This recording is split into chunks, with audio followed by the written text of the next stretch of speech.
साथियों नमस्कार, मैं हूं राम और आप देख रहे हैं प्रवासी खबर।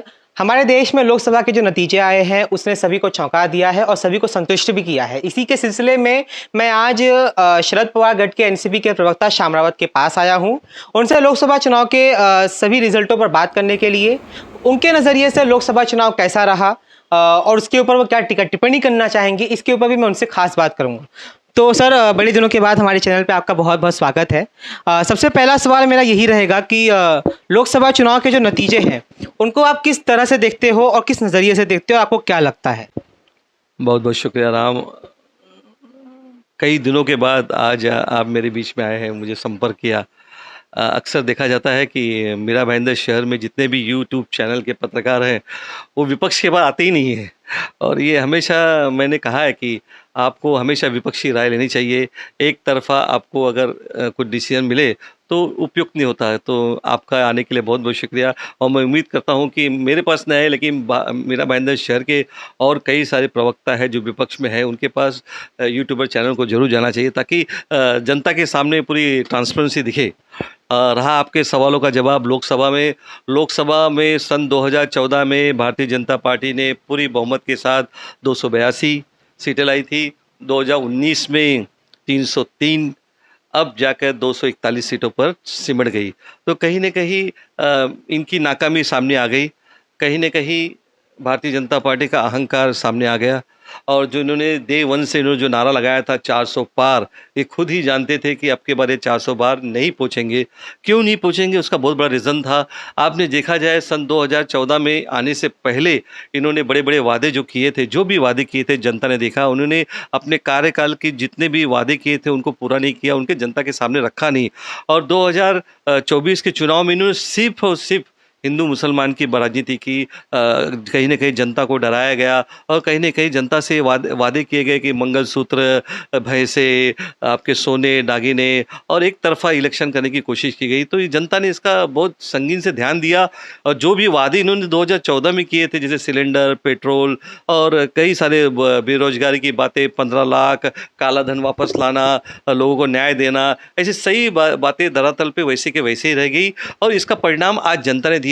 और मैं सबसे पहला बहुत बहुत शुक्रगुजार हूँ महाराष्ट्र की जनता का और यूपी की जनता की, जहाँ तक उन्होंने जो भी किया एकदम न्यायपूर्ण निर्णय लिया और अपने वोटों का सही मतदान किया, और आज जाके वो रिजल्ट देखने को मिला। आज बीजेपी के हारने का सबसे बड़ा कारण, सबसे बड़ा रीज़न उत्तर प्रदेश है और दूसरा महाराष्ट्र है। और ऐसा नहीं कि कई राज्यों ने भी इस बार इंडिया गठबंधन का साथ दिया, तो कई कई जगह पे हम कम मार्जिन से हारे, लेकिन एक बहुत बड़ा झटका भारतीय जनता पार्टी को लगा है, जो 303 में न आने से पहले 241 में सिमट गई। ये अब भारतीय जनता पार्टी को सोचना पड़ेगा। पहले 10 सालों में इन्होंने सिर्फ मोदी सरकार के नारे लगाए थे, और मोदी सरकार ही देश को चला रही है। लेकिन अब एक वक्त आ गया कि स्वयं प्रधानमंत्री को कहना पड़ा बीजेपी के कार्यालय की मीटिंग में कि अब एनडीए सरकार बन गई है। तो अब ये दो बैसाखी की सरकार है, एक तरफ नायडू जी है, एक तरफ नीतीश जी है। अब इनको लेके चलना है। हाँ, अब इसमें एक बहुत बड़ा परिवर्तन आएगा। जो भी पहले भी सरकारी एजेंसियों का जो इस्तेमाल होता था, कहीं ना कहीं उस पर अब रोक लगने वाली है कि नीतीश बाबू, नायडू जी, ये भी पहले यूपीए के घटक दल थे, और जहाँ तक मुझे नॉलेज है कि इंडिया गठबंधन को सबसे पहले बनाने वाले आदरणीय नीतीश जी थे और नायडू बाबू थे। तो इन्होंने ही शुरुआत की थी। आज ये गठबंधन से दूर चले गए, आज वो सरकार में शामिल हो गए। क्या वजह थी, क्या नहीं वजह थी, तो वो खुद जानते हो गए। ये ऐसा नहीं होना चाहता, लेकिन इनकी सरकार बन गई है, हम इन्हें बधाई देते हैं। लेकिन कब तक ये सरकार चलेगी, क्या अपने वादों पर खरे उतरेंगे? इन्होंने जो पुराने वादे 2014 से पहले किए थे, आज से इन्होंने पूर्ण नहीं किए, तो अब क्या करेंगे, ये देखने का विषय है। लोकसभा चुनाव में बीजेपी के बहुत से भारी उम्मीदवारों की इस बार हार देखी गई, लेकिन जो सबसे दिलचस्प रहा वो रहा अयोध्या की सीट का मामला। कई लोगों ने ये कहा कि अयोध्या में इतना खर्चा किया गया, इतना सब कुछ किया गया, राम मंदिर बना, उसके बाद भी अयोध्या में इनके कैंडिडेट लल्लू सिंह हार गए। तो आप अयोध्या में इनकी हार को किस तरह से देखते हो और उसको आप क्या कहना चाहोगे? ये पूरे हिंदुस्तान में हिंदू मुसलमान की जो बातें चल रही थी, ये अयोध्या की जीत बहुत बड़ी जीत है, और ये कहीं ना कहीं दर्शाता है कि वहाँ के अयोध्या के लोकल जो पब्लिक थे, इनसे नाराज़गी थी। एक्चुअली में अयोध्या नाम नहीं था, फैज़ाबाद था, और कहीं नहीं मुसलमानों की संख्या वहाँ पर ज़्यादा है, हमारे हिंदू भाई भी है। लेकिन ये दर्शा दिया कि अयोध्या की जीत हिंदुस्तान के लिए एक बहुत बड़ी जीत है।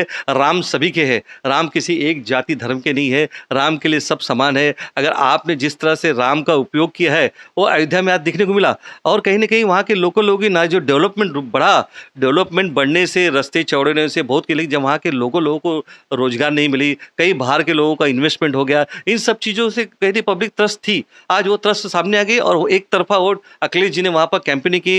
राहुल जी और अखिलेश जी ने जो यूपी में प्रियंका गांधी जो कैंपेन की, उसका असर सरासर देखने को मिला। और जहाँ तक संविधान की बात है, अगर 400 पारे चले जाते तो कहीं ना कहीं संविधान में बदलाव होता था। जनता समझ गई, खास करके ऐसा नहीं कि ओबीसी वर्ग ने, शेड्यूल कास्ट वर्ग ने यूपी में वोट डाली, कई ब्राह्मणों और क्षत्रियों ने भी वोट डाला है। तो एक बदलाव बहुत बड़ा यूपी में देखने मिला है और ये बदलाव अब शायद आने वाले समय में चलता रहेगा।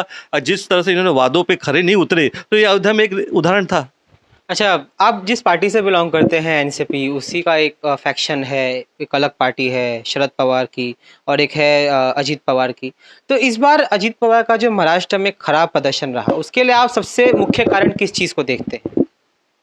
देखिए, अजीत पवार जो गुट शरद पवार से अलग होके गई, वो उनका आपसी मतभेद होगा, उनकी विचार थे गए, लेकिन एक ही घर में, एक ही बारामती संसद एरिया में एक ही घर के दोनों को लड़ाना कहीं नहीं उचित नहीं लगा। अगर शायद उसके कोई दूसरा होता तो कुछ अलग निर्णय होता।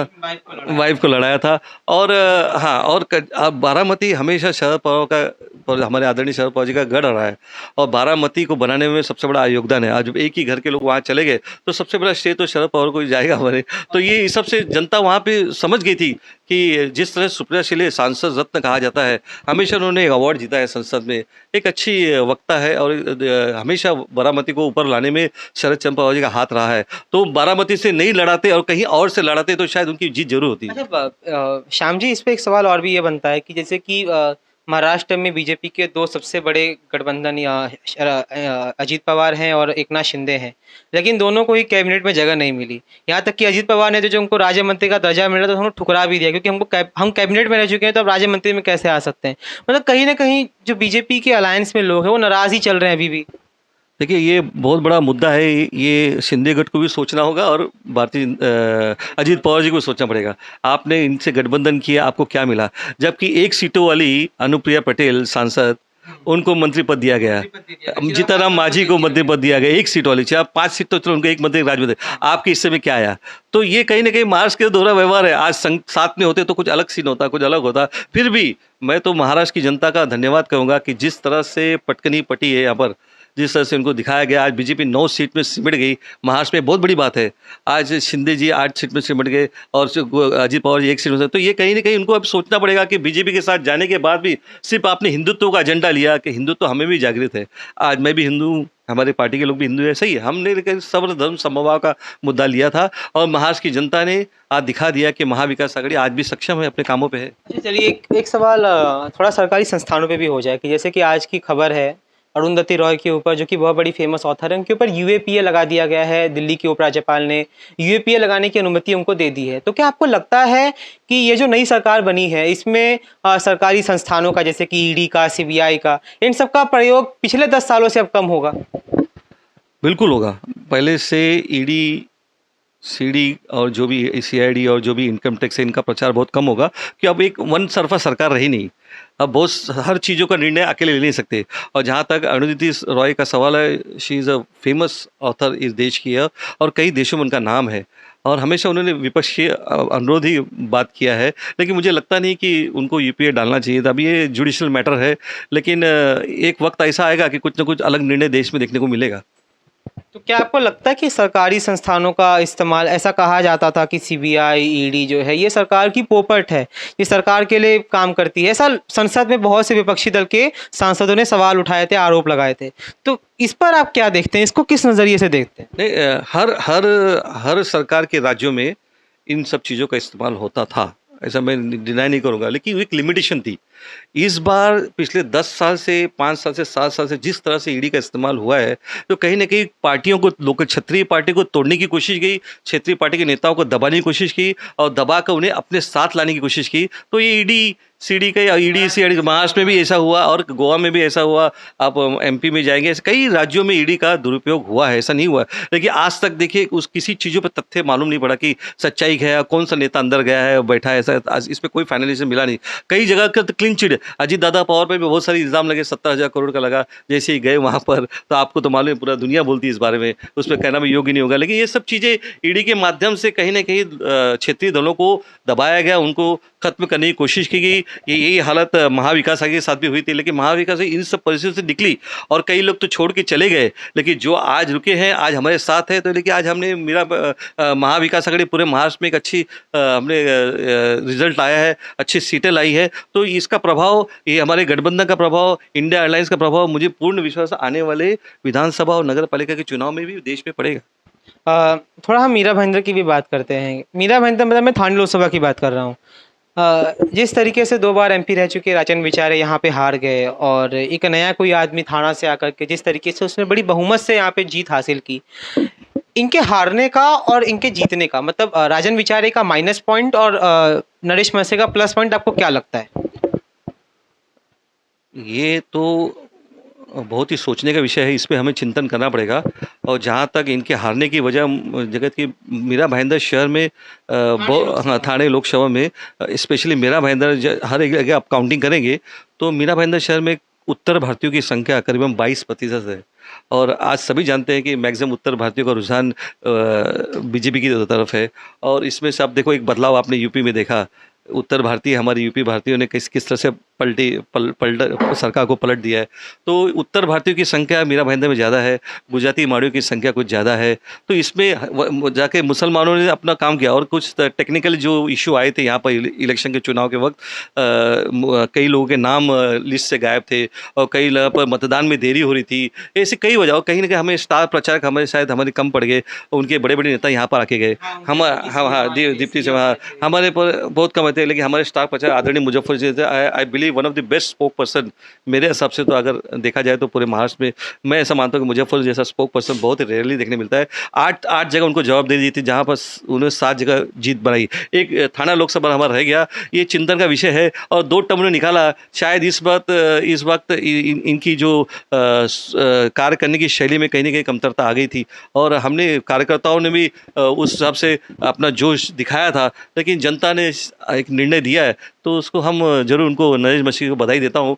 लेकिन ओवरऑल देखना जाए तो महाराष्ट्र में हमने कई सीटों पर अपना हिस्सा जमाया है, तो एक सीट हमारी रह गई। Let's say hope for next time कहीं ना कहीं अच्छा ही बदलाव होगा। चलिए, बहुत बहुत धन्यवाद श्यामराव जी आपका, आपने हमसे बात की और हमारे प्रवासी खबर पे आकर के हमारे दर्शकों को ज्ञानवर्धन दिया, उनका ज्ञानवर्धन किया। तो जुड़े रहिए हमारे साथ। मैं हूँ राम और आप देख रहे थे श्याम रावत के इंटरव्यू को। इसी तरह के इंटरव्यू देखने के लिए हमारे चैनल को सब्सक्राइब करिए, लाइक करिए, शेयर करिए। हम ऐसे ही आपको किसी और राजनीतिक विशेषज्ञ के पास लेकर पहुँचेंगे और उनसे उनकी राय जानेंगे, उनकी विचारों को जानेंगे कि वो राजनीति के प्रति और अपने क्षेत्र के प्रति क्या सोचते हैं और क्या भविष्य में वो होने वाली संभावनाओं को देख रहे हैं।